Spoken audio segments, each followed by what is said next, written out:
Boa tarde a todos. Hoje nós iremos iniciar mais uma aula e nessa aula de hoje nós estaremos falando sobre parada cardiorrespiratória.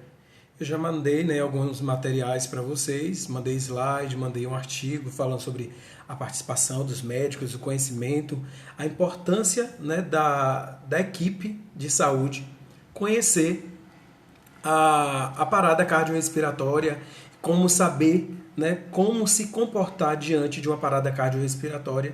Então, já mandei alguns materiais para vocês e hoje tem um vídeo mais com a aula e nós estaremos assim discutindo sobre esse assunto, sobre a parada cardiorrespiratória. Eu sei que já tem algumas pessoas que já têm um conhecimento, Quem já leu o material sabe,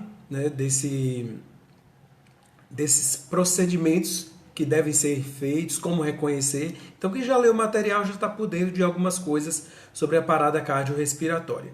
E hoje, como eu já falei, a gente vai dar continuidade à nossa aula, que é de urgência e emergência, e falaremos sobre parada cardiorrespiratória. Espero que vocês gostem da aula, porque é um assunto muito interessante. Se de repente vocês ouvirem algum barulho, infelizmente é por conta da rua, e aí a gente tem que desconsiderar esse problema que de repente vier a acontecer, pessoas gritando, som de carro, som de moto. Então, vamos lá. Então, o que vem a ser uma parada cardiorrespiratória, É a interrupção da circulação sanguínea que ocorre em consequência da interrupção súbita e inesperada dos batimentos cardíacos ou da presença de batimentos cardíacos ineficazes. Então, é basicamente isso, Então, teve aí uma parada cardiorrespiratória, a gente tem que ver como é que estão os batimentos cardíacos desse paciente. Uma das coisas, quando a gente visualiza essa situação, é a gente fazer aferição de pulso na artéria radial, aí para poder saber se essa pessoa está tendo pulso ou não. E aí a gente vai ver um pouquinho sobre a anatomia básica do sistema circulatório, que a gente precisa conhecer, e isso para poder estar vendo de que forma está acontecendo essa troca de gás carbônico com oxigênio, se está funcionando. Então a gente precisa ter conhecimento desse circuito do sistema circulatório, de que forma ele acontece. Então aí no meio, no centro, a gente pode ver o coração, e aí está assim, de uma forma simplificada, para que a gente possa entender, mas a gente sabe que não é dessa forma que ele se apresenta em nosso corpo, Ele está de uma forma mais generalizada. E a gente pode ver que no centro está o coração, e aí, não sei se vocês lembram lá da aula nossa, de anatomia, e aí vocês lembram que tem um átrio direito, ventrículo direito, átrio esquerdo, ventrículo esquerdo, e aí tem todo esse sistema. Então, do lado no qual eu estou olhando aqui, esse lado vou falar a cor, que eu não sei o lado que vocês estão vendo aí, mas o lado que está vermelho tem o sangue com oxigênio, vai para o coração, do pulmão para o coração, aí vem, ele passa pelo átrio esquerdo, e aí ele desce para o ventrículo esquerdo, e aí ele é distribuído para os órgãos, para o restante do corpo. E aí está faltando, na realidade, a veia cava superior, que no qual leva oxigênio para os membros superiores e para o nosso cérebro, Então aí está faltando, que aí só tem, no caso, pulmão, e tem a parte do coração, e essas veias e artérias, mas ele só está mostrando esse circuito aí. Não está tendo, no caso, a superior, que leva para os membros superiores e para o cérebro. E aí tem a artéria aorta, estou falando do lado vermelho aí, Do lado aqui que eu estou olhando seria o lado esquerdo do coração. A artéria aorta, átrio, esquerdo, como eu já falei, o ventrículo esquerdo. E aí vem o sangue com oxigênio, que é bombeado pelo coração, pelo corpo. E aí ele pega, faz toda a oxigenação de todos os órgãos, e aí faz essa, oxigenação, e ele já volta em forma de gás carbônico. O sangue com gás carbônico volta ao coração, E aí você vê aí já o lado que está na cor azul, ele volta para o lado direito, do coração. Aí entra lá no átrio direito, depois vai para o ventrículo direito, né? Lembra das válvulas, né? Tricúspide e bicúspide ou mitral, né? E aí ele vai para esse átrio e depois ele vai, sobe através da artéria pulmonar para o pulmão, né? E lá no pulmão, lembram que tem a troca gasosa, no caso do gás carbônico, que foram dos órgãos, né? E faz essa troca com oxigênio, no qual a gente respira. Aí o sangue com gás carbônico é enviado ao pulmão. Então eu trouxe aqui mais ou menos a anatomia básica, né, do sistema circulatório.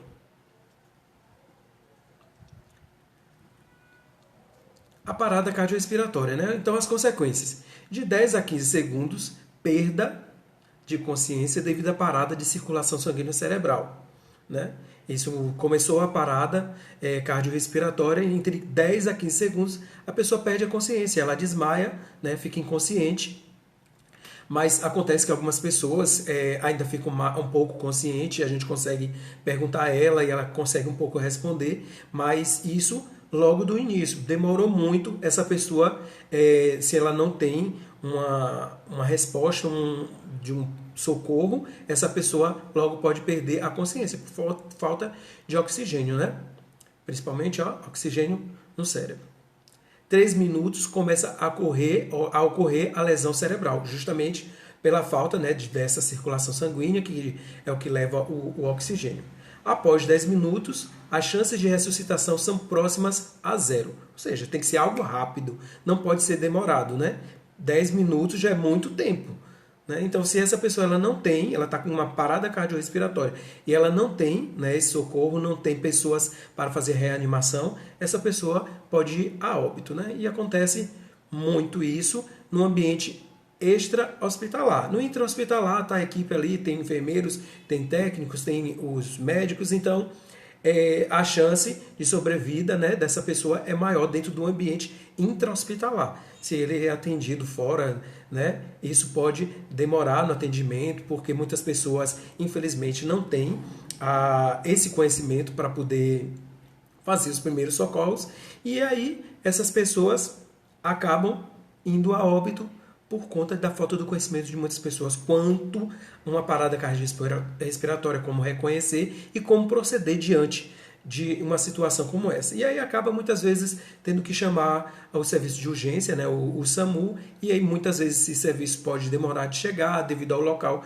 que a pessoa está, e aí se passa muito tempo, infelizmente essa pessoa pode ir a óbito, porque a chance, né, de ressuscitação dessa pessoa é quase a zero se caso passar mais de 10 minutos, né? Essa pessoa sem oxigenação no cérebro e em todas as partes do corpo. Causas da parada respiratória. Afogamento é uma das causas, né? As pessoas quando se afogam devido a elas engolir água na hora do momento que está se afogando, né? Estrangulamento ou sufocamento, no caso pode acontecer também. Aspiração excessiva de gases venenosos, soterramento,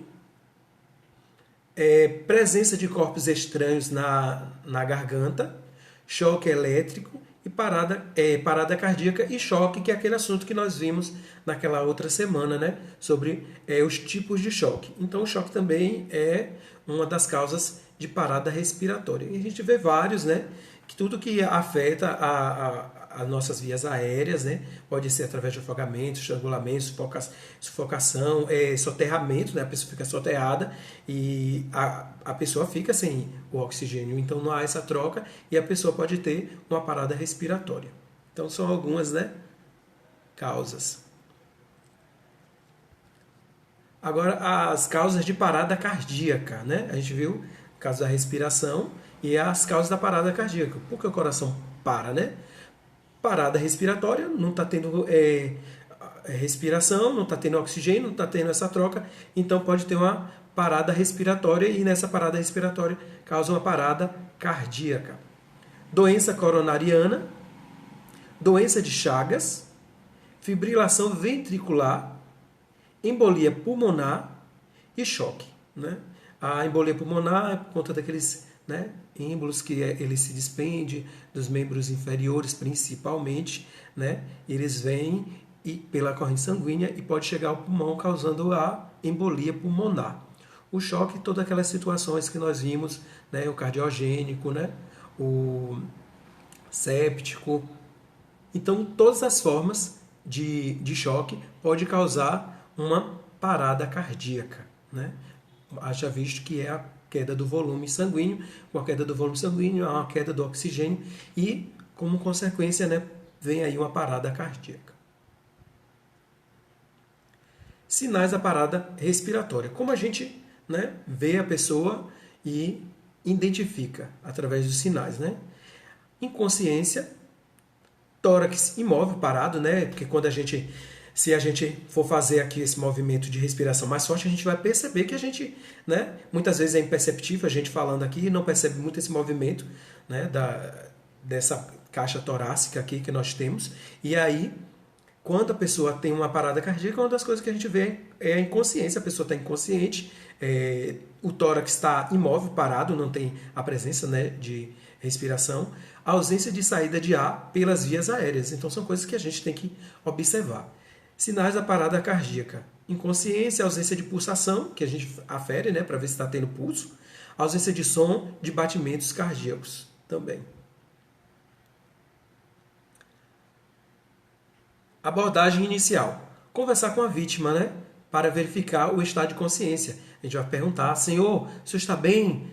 Se ele, né, não responder, já é um sinal, ele está inconsciente. Ver, ouvir e sentir. Ver se o tórax se expande, como eu falei, né, com essa questão da respiração. A caixa torácica, né, ela tem esse movimento que o pulmão enchendo de ar, ele faz esse movimento, né? Ouvir se há um ruído de respiração. Sentir na sua própria face se há saída de ar. Sentir a pulsação através das artérias carótidas. E a ausência, né, destes sinais é uma apneia. A ausência de respiração, apneia. E aí a gente vê, né, a situação de uma parada cardiorrespiratória, de que forma a gente vai estar suspeitando dela, né? E aí tem a suspeita de suspeitas de uma parada cardiorrespiratória. Aí vem testar responsividade. Aí tem responde e não responde. Se responde, faz o quê?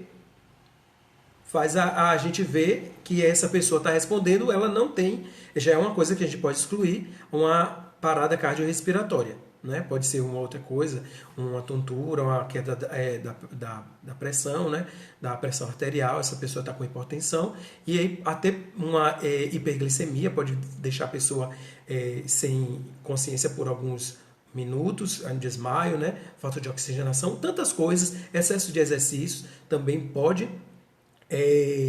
a pessoa ia desmaiar, né? Faltar oxigênio por conta de outras coisas que não tem nada a ver com a parada cardiorrespiratória. Então, se ela responde, né? Então a gente exclui a parada cardiorrespiratória. Agora, não responde. Testar a respiração, né? Aí tem aí falando respira, então exclui a parada cardiorrespiratória. Mas ela não respira, então a gente já é mais um sinal, né? No caso, não responde, não tem respiração, e aí nós vamos fazer o quê? Testar pulso também. Isso é coisa de segundos, não pode ser muito demorado. Pulso presente, parada respiratória. Não tem pulso, parada cardiorrespiratória. Então, existem essas duas situações, né? Se ela tem pulso presente, a gente pode identificar com a parada respiratória. Se ela não está tendo respiração, ela não respira. Mas isso pode evoluir para uma parada cardiorrespiratória. Então é preciso ter o máximo de cuidado. Mas ela não tem pulso, então a gente já identifica como uma parada cardiorrespiratória. Então vamos voltar aí. 1, 2 e 3. Testar a responsividade, né, dessa pessoa, ver se ela está consciente, se ela responde. Aí ela não responde, vai testar a respiração, depois a gente vê que ela não respira, e aí depois a gente testa pulso. A gente vê que ela não tem pulso. Então, é uma parada cardiorrespiratória. Ressuscitação cardiorrespiratória básica. Como é que a gente vai fazer essa ressuscitação? Lá naquele material que eu enviei para vocês, né, lá tem explicando passo a passo, tudo certinho, mas a gente vai rever algumas coisas aqui nessa aula. A ressuscitação cardiopulmonar é um conjunto de manobras utilizadas para restabelecimento das funções circulatória e respiratória para preservar a vida. Procedimento de emergência. Reconhecimento de obstrução das vias aéreas, se a pessoa tem alguma coisa, se de repente ela está se alimentando no momento, né, que ela desmaiou, teve um desmaio, né, que ela perdeu a consciência, ver se essa pessoa tem prótese, né, dentária, para ver se isso de repente não está obstruindo as vias aéreas dessa pessoa. E aí tem esse reconhecimento das vias, né, aéreas de parada respiratória e de parada cardíaca. Aplicação da RCP, né, através de circulação artificial com pressão torácica externa. A gente vai ver isso. Cuidados na RCP, que é a ressuscitação cardiopulmonar. Colocar a vítima em posição de decúbito dorsal, né? Qual é o decúbito dorsal? A gente deitado, né? Não é ventral nem lateral. Ventral é essa parte da frente, é dorsal com a parte das costas no chão, uma parte, né, firme, porque vai se fazer essa ressuscitação cardiopulmonar na pessoa. Então, ela precisa estar no local, vamos dizer assim, plano, para que não venha ter outros problemas, como fraturas de costelas, né? E aí ter outros problemas. E no caso de fratura de costela, pode perfurar o pulmão e aí a pessoa ir a óbito por conta de um outro problema, que foi uma lesão que foi causada na hora desse momento da ressuscitação.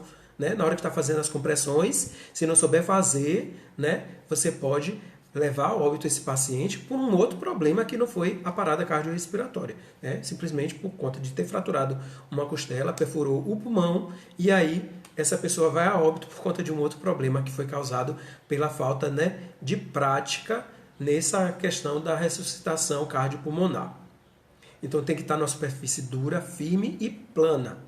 Se a vítima estiver em decúbito lateral ou ventral, virá-la em bloco, de modo que a cabeça, pescoço e ombro movam-se simultaneamente, sem provocar torções. Então, assim, eu estou sozinho, pede ajuda a alguém para poder fazer esse movimento, para que você não, né, vire a pessoa sozinho e aí você pode estar causando uma outra lesão, né, nessa pessoa. Porque, de repente, essa pessoa, no momento que desmaiou, que perdeu a consciência, ela pode ter caído, pode ter batido essa parte, né, que é da cervical e pode ter lesionado.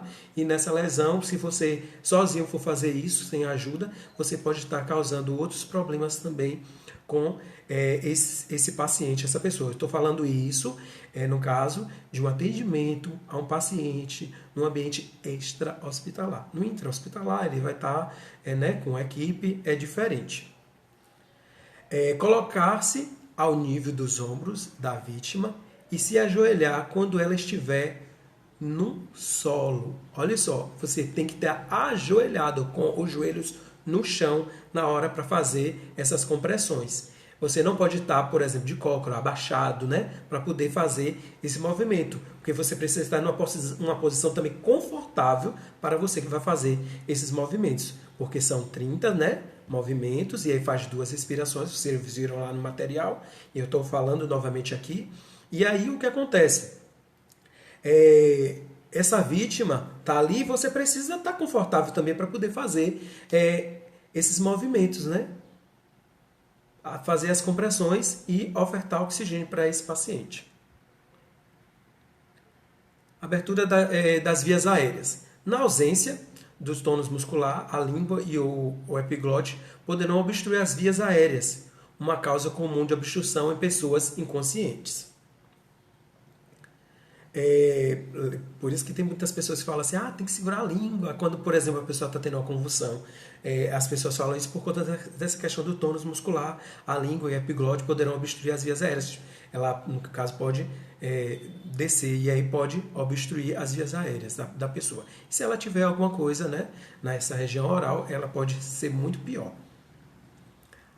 A dorsoflexão da cabeça determina a progressão do maxilar inferior para frente, promovendo o afastamento da língua da parede dorsal da faringe, com consequente abertura das vias aéreas superiores. E aí a gente vê, né? Deve-se colocar a palma, né, da mão, de uma das mãos na frente, na fronte da vítima. Tá vendo aí? na fronte da vítima, e as pontas dos dedos, indicador e médio, tá vendo aqui? Indicador e médio, tá vendo aí? Na imagem, eu estou fazendo aqui em mim, né? A posição, mostrando para vocês. Indicador e médio, da outra mão sobre a parte óssea do queixo, tá vendo aqui?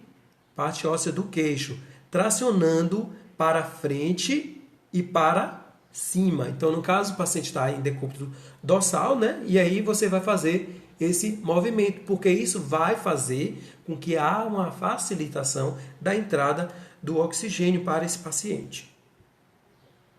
Nessa posição. E no desenho vocês verem aí, né? De que forma ela se apresenta. E aí tem, né, uma colega mostrando como é que faz isso na prática, né? Se bem que aí não é uma pessoa mesmo que está em decúbito dorsal, é um boneco, né? Mas é para mostrar para vocês como é que é feita. Alterações na circulação sanguínea. Então, a frequência cardíaca e pulsação, há uma alteração na frequência cardíaca e na pulsação, resposta capilar, cor da pele, né? A cor da pele muda, muitas vezes fica cianótica, pressão arterial dessa pessoa, ela pode ficar com uma pressão arterial alterada. E aí vem medição da pulsação, ritmo cardíaco em repouso, 60 a 80 batimentos por minuto, variações, idade, sexo, condições patológicas, atividade física, estado emocional. Então isso, há uma variação, dependendo da idade da pessoa, isso pode ser diferente. Por exemplo, uma parada cardiorrespiratória em uma pessoa que tem 30 anos e uma pessoa que tem 60 anos. São idades diferentes. Aí vem a questão do sexo, homem, mulher também. Condições patológicas, se essa pessoa já tem, né, algum outro problema, alguma outra patologia, né?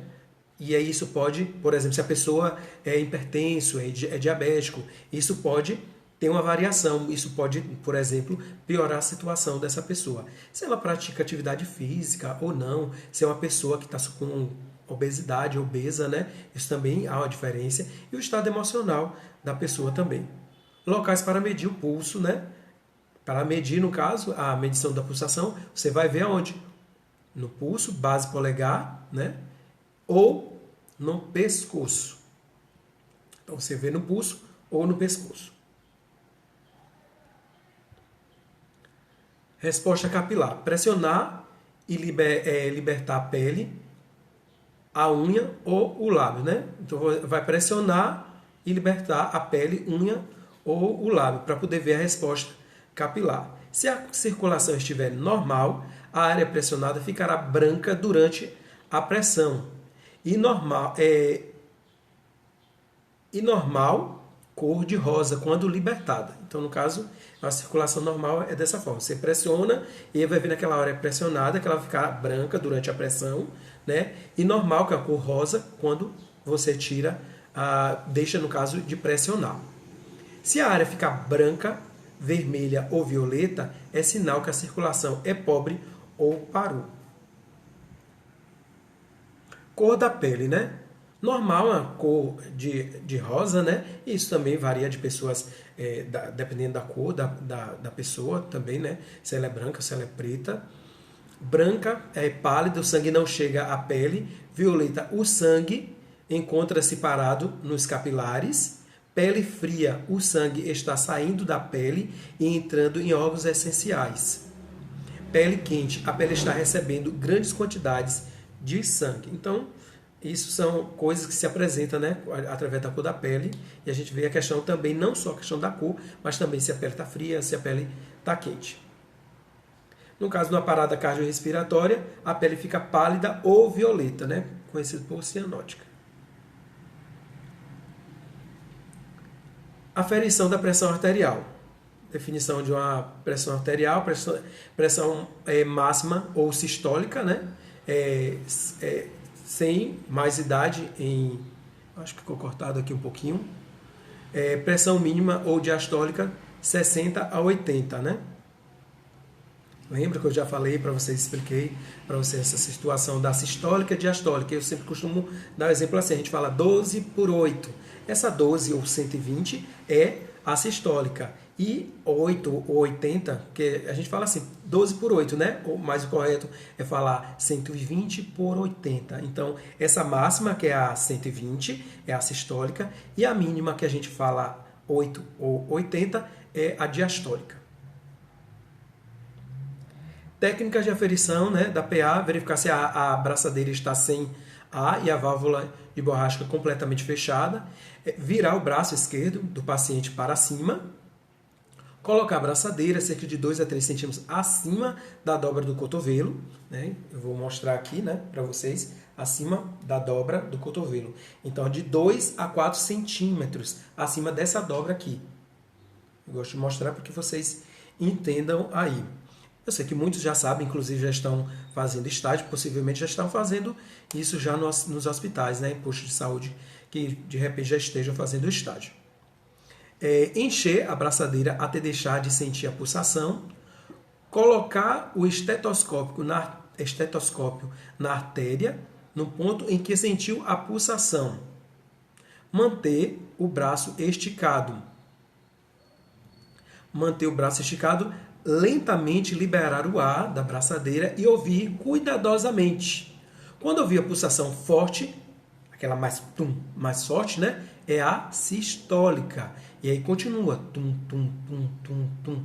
E você olha a última. Quando a pulsação parar, aí a pressão diastólica. Aí você vê a máxima e vê a mínima da pessoa.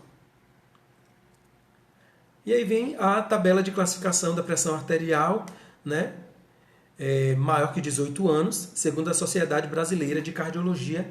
E eu não vou me ater muito a isso aí, vocês olham, porque vocês vão ter o vídeo, vocês têm como parar e observar o que é ótimo, normal, limítrofe, né? Quanto à classificação e quando é uma hipertensão arterial. E aí a gente vem e vê a técnica de RCP, né? Manter os braços estendidos com articulações dos cotovelos fixas, transmitir ao externo da vítima, que é esse osso, né, central que nós temos aqui, entre as costelas, o osso external. Transmitir ao externo da vítima a pressão exercida pelo peso dos seus ombros e tronco. A pressão aplicada deve ser suficiente para deprimir o externo de 3,5 a 5 centímetros no adulto. A compressão deve ser regular e rítmica. Tipo, não pode ser fazer esse movimento e parar. Esse movimento e parar. Tem que ser contínuo, né? Esse movimento.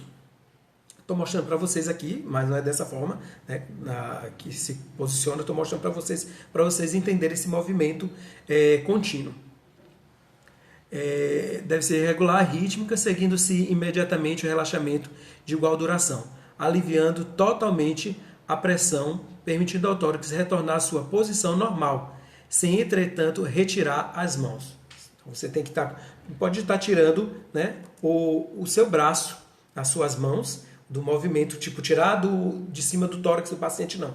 Tem que ser segurando ali, né, fazer esse ritmo no paciente. Né? Não pode, tipo, faz uma compressão, tira a mão. Faz outra compressão, tira a mão. Não pode, tem que ser com esses estímulos aqui no peito do paciente. E fazendo essas compressões, e quando você pressiona, ele, vamos dizer assim, no grosso modo, ele entra, né? E aí, deixar ele retornar. E depois, novamente, fazendo esse movimento. A sequência dessas manobras deve ser ininterrupta. A frequência das compressões deve ser de 80 a 100 minutos no adulto. No caso, de 80 a 100 compressões por minuto no adulto. As compressões torácicas devem ser feitas da seguinte forma. Na presença de um socorrista, né, realiza-se 5 repetições de 30 compressões. Aí é aquela situação. 30 compressões, 2 respirações, né? Ofertar oxigênio para esse paciente 2 vezes. 30 compressões, 2 respirações. Caso haja um segundo socorrista, né? Um se encarrega das ventilações e o outro das compressões. E a alternância, né, a compressão e ventilação passará a ser de 30 compressões para cada 2 ventilações, feita com ambu, caso tenha, é claro, o ambu, né? Mas se não tiver, aí vem aquela situação de você utilizar a sua própria mão para poder não tocar diretamente na boca desse paciente. E se você não souber fazer, é melhor esperar alguém que saiba fazer. Mas se você, profissional, técnico de enfermagem, for fazer isso, você vai ter todo o seu aparato, né? Para poder fazer essa ressuscitação cardiopulmonar no paciente. Após 40, ou melhor, após 4 a 5 ciclos de compressão e ventilação, aproximadamente 1 minuto, né?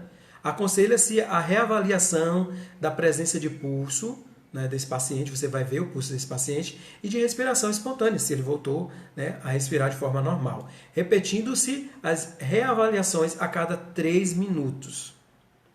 Tipo, você começou a fazer né, a ressuscitação cardiopulmonar no paciente, né? Então, o que é que você vai fazer? Depois de 1 minuto, aí você vai observar isso.